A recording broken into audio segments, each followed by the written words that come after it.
Selamat pagi pemirsa Berkarya TV, saat ini saya kembali berada di gedung bawah. Pendiri Berkarya TV lakukan wawancara eksklusif dengan Badarudin Andi Picunang, mantan sekretaris jenderal pertama Partai Berkarya, yang juga sekaligus salah satu pendiri. Syarat administrasi tersebut berupa Berkarya TV menoreh sejarah dalam rekam jejak digital pendirian Partai Berkarya, sampai pada akhirnya menjadi partai peserta pemilu pada 2019. Namun, pada tahun 2024, Partai Berkarya disinyalir tidak lagi menjadi partai peserta pemilu pada 2024. Catatan KPU Republik Indonesia jelas bahwa Partai Berkarya tidak memenuhi syarat verifikasi administrasi. Simak wawancara eksklusif berikut agar tidak terjadi gagal paham.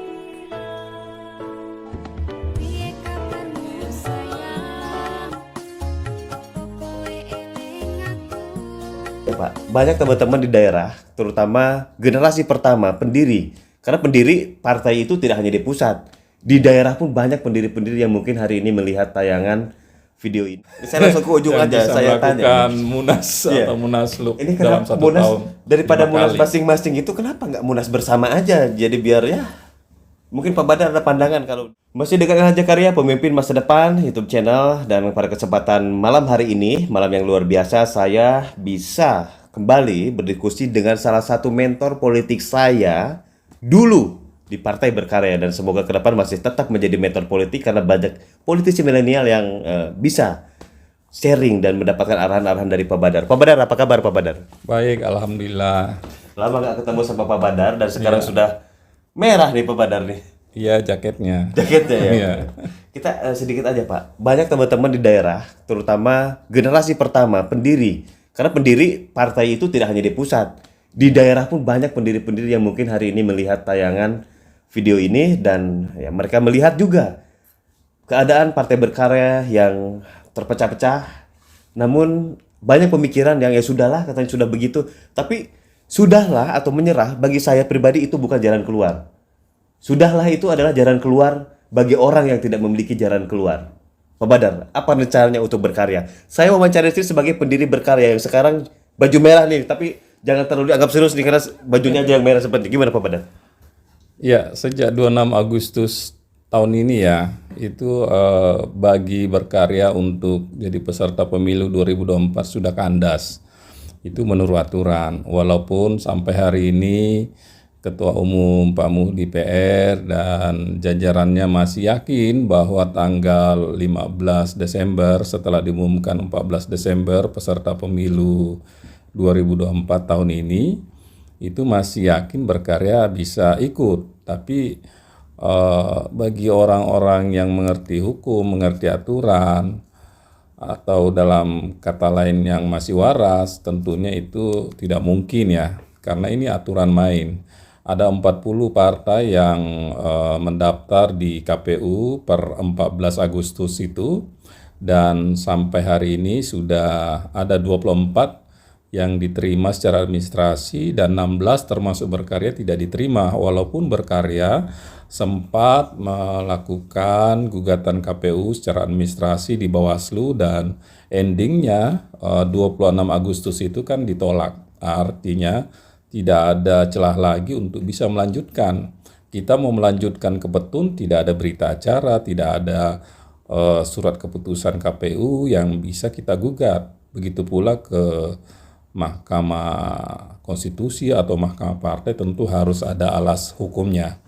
Yang saya ingin katakan bahwa dinamika internal kita yang tadinya ada kelompok Pak Tommy dengan SK lama yang ujungnya juga kita ingkrah di Mahkamah Agung yang dimenangkan oleh Pak Muhdi. Kemudian ada pihak Pak Samsu Jalal di internal SK 17 yang diperdebatkan atau dikasuskan itu, di mana Pak Samsu Jalal juga mengklaim diri selaku ketua umum dan juga ada pengikutnya sampai saat ini. Sekarang ini pun 1 Oktober ya, beberapa hari lalu pun juga masih ada namanya Munas yang dilakukan oleh Pak Muhdi dan meyakinkan kepada teman-teman di daerah bahwa Berkarya masih ada peluang untuk ikut pemilu 2024. Dan saya selaku penentang informasi tersebut, per tanggal 24 Agustus itu saya sudah sampaikan kepada teman-teman untuk segera mencari pelampung atau partai baru apabila ingin berpartisipasi di pemilu 2024. Kita bisa menyambungkan kepada pimpinan, baik itu yang ada di pusat maupun ada di daerah. Beberapa partai parlemen, partai non-parlemen, partai baru pun kita bisa menghubungi, dan itu saya lakukan bersilaturahmi ke ketua umum maupun sekjennya, dan beberapa teman-teman ketua DPW bahkan anggota DPRD kita mendatangi saya antarkan ke mereka ke pimpinan itu untuk bagaimana difasilitasi untuk bisa ditampung baik selaku pengurus maupun selaku calon anggota legislatif nantinya. Karena apabila menunggu sampai bulan 12 pengumuman peserta pemilu baru mereka ujuk-ujuk mau bergabung, tentunya apabila ada pembagian nomor misalnya pasti di nomor belakang. Tidak mungkin mereka menjadi ketua atau pengurus atau pimpinan atau diberi nomor jadi atau nomor pasti. Tapi dengan gabungnya sekarang pasti mereka diperhitungkan. Anggap saja yang teman-teman berkarya saat ini ada di Partai Garuda, ada di Partai PKN, ada di Republik 1, kemudian ada juga yang kembali ke PDI Perjuangan, ada yang ke Golkar, ada yang ke Gerindra, dan hampir semua partai-partai yang berpotensi untuk lolos di pemilu 2024 ini, teman-teman berkarya di daerah sudah mulai bergabung walaupun masih secara sembunyi atau secara malu-malu menyampaikan ke DPP. Dan saat ini saya kira teman-teman di daerah ini hanya tidak mau mengecewakan pimpinan di pusat, tapi bagi anggota DPRD sudah terbukti bahwa dari 140 anggota dewan, setahu saya per bulan September kemarin hanya beberapa saja yang berpartisipasi membayar iuran. Itu kewajiban. Ini tanda-tanda bahwa mereka sudah mbalelo. Karena mereka juga punya alasan kenapa partai tidak bisa diloloskan dalam proses pendaftaran ini di KPU, karena ini menyangkut masa depan mereka juga, kelanjutan mereka selaku anggota dewan. Mereka punya hak di bulan 12 nanti bila benar sudah ada putusan bahwa Partai Berkarya tidak bisa lolos karena itu diumumkan dalam berita negara dan disaksikan semuanya, otomatis mereka punya hak untuk berpindah secara legal ya, bisa mendaftar di partai yang ikut diumumkan pada saat itu menjadi peserta pemilu 2024.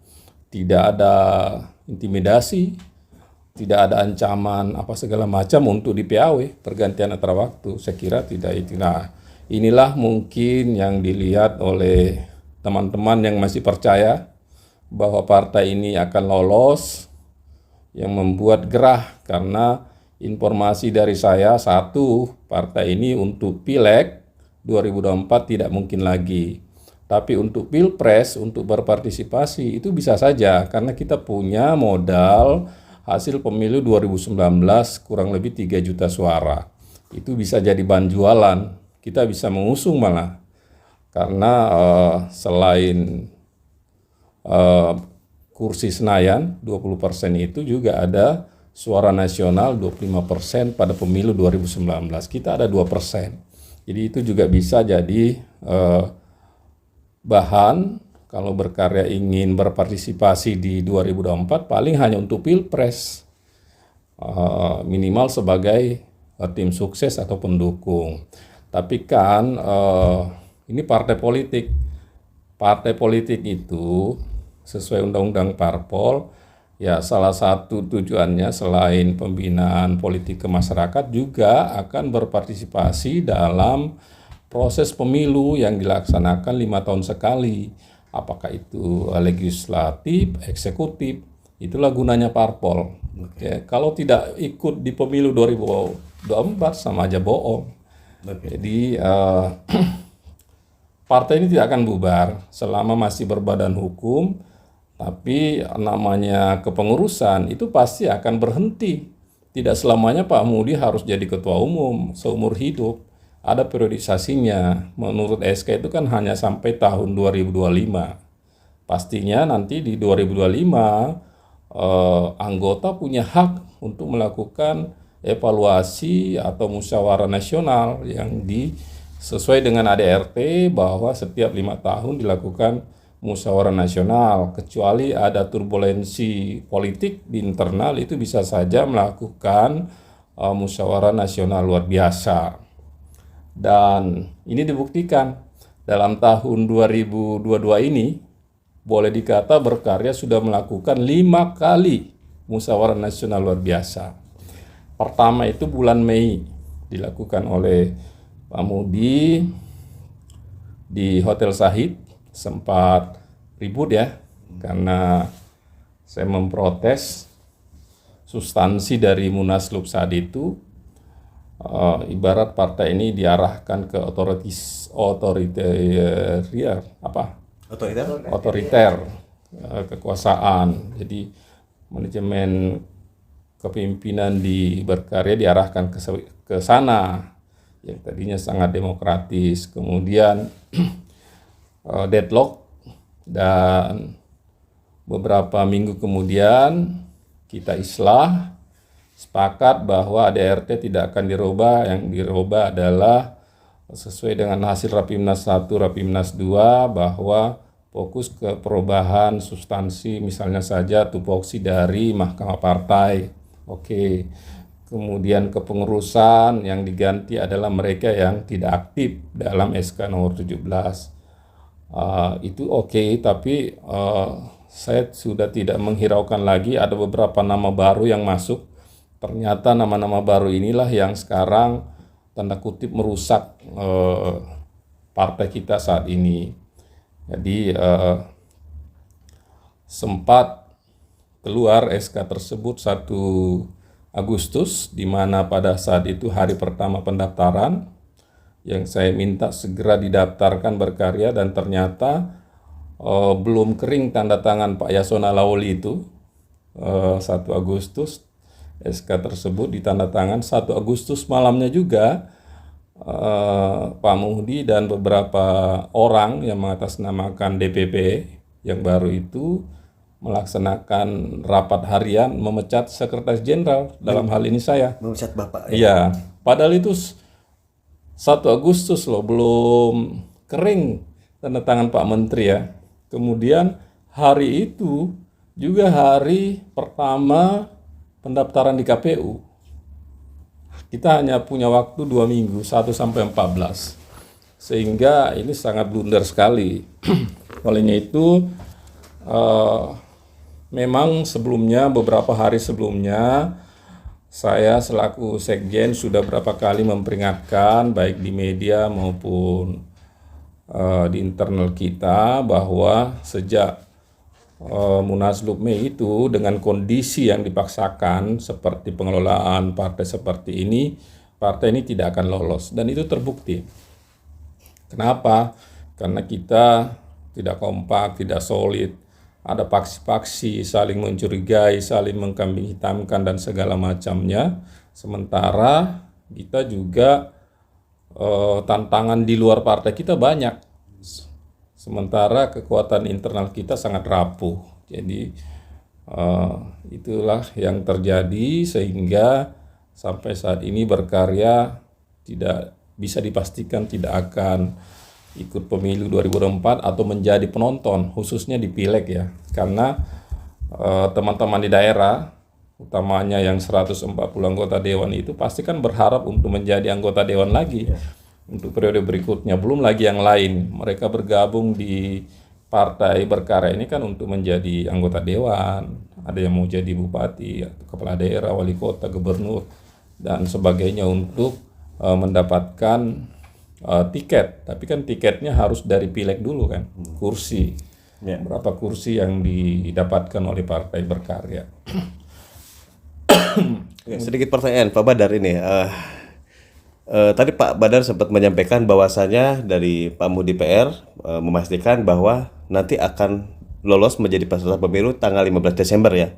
Kalau nggak salah seperti itu. Ya. Itu boleh tahu nggak atas dasar apa itu kok bisa seperti itu? Kan sementara kita tahu nih sekarang ini Berkarya udah nggak lolos kok, tiba-tiba nanti tanggal 15 Desember lolos gitu. Ya, kita tahu bersama bahwa per tanggal 12 Agustus kita daftar ya, dan saya ikut mendaftar selaku sekjen. Walaupun tanggal 1 saya sudah dipecat di harian, tapi saya SK sampai hari ini masih saya selaku sekjen SK Menkumham terakhir. Dengan berbesar hati saya hadir. Kemudian ternyata tanggal 12 Agustus itu mereka juga merencanakan munaslup. Jadi munaslup yang kedua, 12 malam di Cikarang. Namun setelah saya datang mendaftar, malamnya munaslup itu berubah jadi rakornas. Walaupun rakornasnya kalau nggak salah sebelumnya sudah terlaksana 2 minggu sebelum itu. Jadi itu yang kedua. Kemudian setelah munaslup Pak Muhdi, juga ada munaslup Pak Samsu Jalal. Nah, ini yang menarik di sini. Iya. Jadi ada 2 munaslup dari batang tubuh Partai Berkarya. Ini saya udah tahu ujungnya kemana nih nanti. Simak terus wawancara ini. Jadi ada 2 munaslup nih. Bahkan kalau misalkan diikuti terus memang ini munaslup. Sebelumnya rentetan munaslup. Mungkin Berkarya ini paling banyak munaslupnya. Ada 5 kali di 2022 ini. Jadi itu yang kedua Pak Muhdi tadi. Kemudian yang ketiga Pak Muhdi kemarin 1 Oktober itu di Cikarang lagi. Kalau Pak Samsu Jalal kan 2 kali. 2 kali. 1 kali yang sekjennya si Hendrawan Ramli. Di Akasia. Kemudian yang berikutnya enggak tahu siapa lagi nih sekjennya. Saya juga Terakhir nggak ini tahu. sekarang diproses di Menkumham pengusulannya, walaupun mungkin juga tidak akan diterbitkan karena tidak sesuai prosedural. Jadi ada 5 kali, udah bisa jadi masuk Guinness Book Record ya. Iya. Satu-satunya partai Saya langsung ke ujung yang aja, bisa saya melakukan tanya. munas Iya. atau munaslup Ini dalam kenapa 1 munas tahun. daripada 5 munas kali. masing-masing itu kenapa nggak munas bersama aja? Jadi biar ya mungkin Pak Badar ada pandangan kalau dari teman-teman di daerah ya, di daerah banyak yang mengajukan Han. Gimana kalau lo jadi IO-nya, katanya satuin, oh jangan saya lah, saya bilang terlalu ini. Tapi memang benar juga masukan dari daerah itu Pak. Kenapa? Mereka masih berjuang ingin menjadi pemimpin masa depan di daerahnya dan mereka masih percaya bahwa Berkarya itu masih, ya Soehartois masih di sana gitu. Gimana Pak Badar? Kalau munasnya bersama aja deh gitu, jangan masing-masing. Pas satu jalan munas, Pak Muhdi munas. Gimana menurut Pak Badar tuh?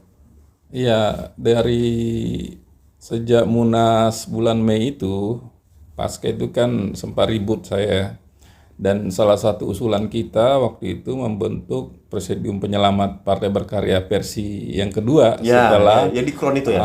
Setelah di Kron itu ini kan pernah berhasil kita waktu dari Mas Tommy di Kemang tahun 2020 ya.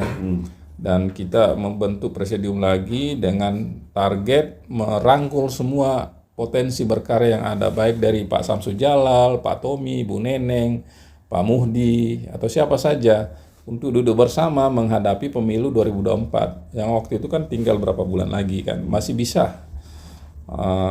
Ternyata tidak bisa disatukan juga. Nah itu dia. Dan itulah saling curiga, egoisme, intinya tidak bisa. Dan apalagi watak pimpinan kita ini kan keras-keras ya. Ada Pak Muhdi dari Kopassus, Pak Samsu Jalal mantan POM dan sebagainya, semua nggak mau mengalah gitu. Belum apalagi dari pihak sipil kan, Bu Neneng, saya dan sebagainya. Semua nggak ada yang mau mengalah. Jadi itulah. Jadi kalau partai ini mau berkiprah lagi di 2029 ya harus duduk bersama. Poin ini dicatat, saya tanya, Pak Badar masih ingin berkarya, ada nggak di Indonesia ini Pak? Ya masih lah, kita selaku pendiri, pelaksana, mengawal partai ini dari KP ke KP, dari hotel ke hotel, akhirnya bisa sebesar ini dan bisa ikut pemilu. Ini kan sejarah bagi berkarya yang tidak bisa dilupakan ya. Jejak digitalnya pasti ada gitu. berkarya ini jatuh bangun, teman-teman di daerah bahkan ada yang kehilangan harta benda, bahkan ada yang sudah mendahului kita karena berjuang di berkarya sama-sama. Ini kan tolong jangan disia-siakan kepercayaan teman-teman yang sudah lama berdarah-darah di berkarya ini. Nah, pertanyaan tambahan, masih kembali lagi ke Pak Muhdi. Ya, seharusnya saya nanya ke Pak Muhdi, cuma saya belum ada kesempatan untuk nanya beliau.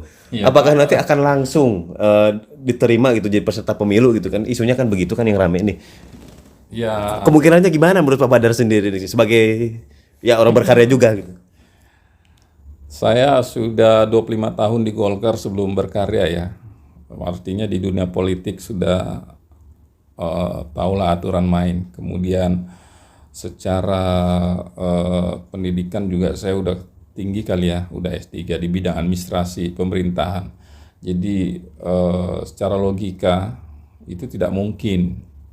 Stop di situ Pak Badar, Iya. cukup di situ. Pertanyaan saya itu, karena jujur kita banyak yang menantikan Desember nanti itu berkarya bagaimana, karena sebagai media ya banyak masukan juga ke saya. Banyak calon pemimpin masa depan yang menitipkan salam ke saya, bagaimana kabar di pusatan, kami masih ingin berkarya, salah satunya itu. Oke, berarti kita bisa akan menunggu pada bulan Desember. Namun jika Desember berkarya nggak ada, Pak Badar berani nggak jadi panitia Munas Bersama 2029?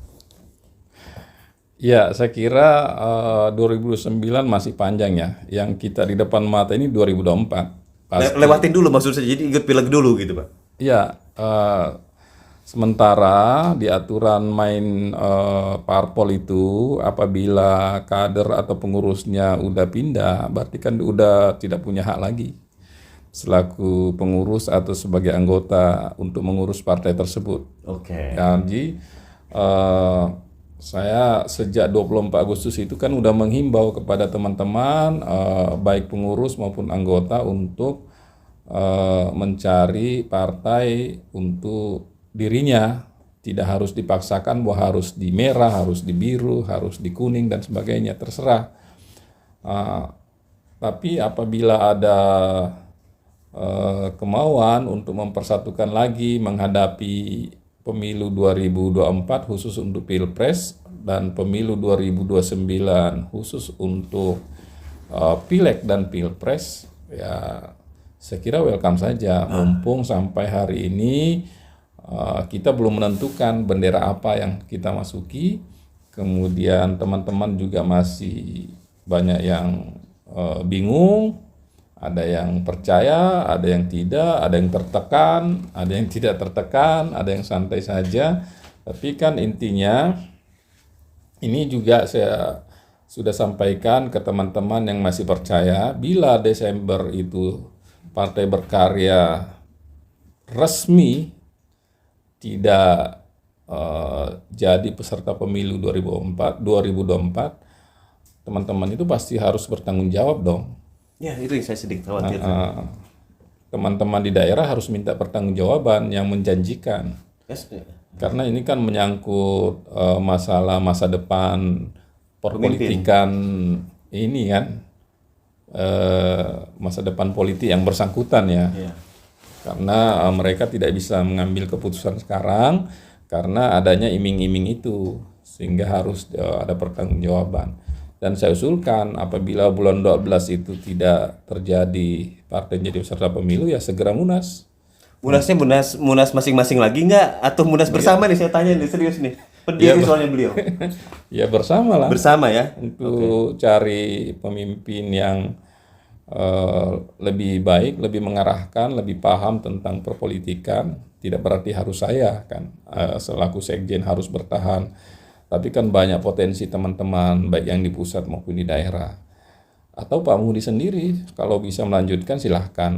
Atau apabila partai benar-benar menjadi peserta pemilu, wah jempol saya ke Pak Muhdi. Dan kita kalau perlu segera mengukuhkan kembali Pak Muhdi menjadi ketua umum untuk 5 tahun ke depan. Nggak perlu menunggu, tidak harus sampai 2025, tapi 5 tahun ke depan berarti 2022 ke 2027. Supaya partai ini dipegang karena bisa membuktikan partai ini tanpa pendaftaran, tanpa melalui proses bisa lolos menjadi peserta pemilu. Luar biasa itu. Nah, itu yang saya nantikan, dan teman-teman di daerah sempat ada yang nanya ke saya, tolong Hans, katanya bagaimana nih nanti kita.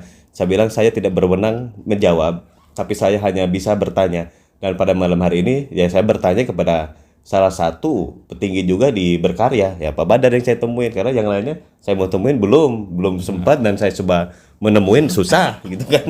Saya nggak ngerti. Tapi teman-teman di daerah banyak yang titip salam loh ke Pak Badar loh. Iya, salam kembali, salam sehat. Terus pertanyaannya Pak Badar di mana Han? Saya bilang japri langsung aja. Karena yang saya tahu petinggi-petinggi Berkarya memang sudah ada di beberapa partai, tapi memang kita tidak bicarakan itu gitu kan. Iya. Dan saya juga nggak ngerti gimana Berkarya ini sangat unik. Jadi simpul, dan hari ini seolah-olah ada komando nih, seolah-olah padahal nggak ada, untuk masuk ke semua partai politik. Dan saya yakin suatu hari nanti di saat pijit tombol, di saat menarik kembali pasukan Berkarya, itu akan kembali lagi. Makanya Pak Badar tadi udah sepakat munas bersama. Nah, mungkin pendiri-pendiri yang lain nanti kita akan tanya gitu Pak Badar. Iya, harapannya itu. Oke, setuju. Pak Badar, terima kasih banyak atas waktunya. Oke, Ya, terima kasih. thank you. Ya.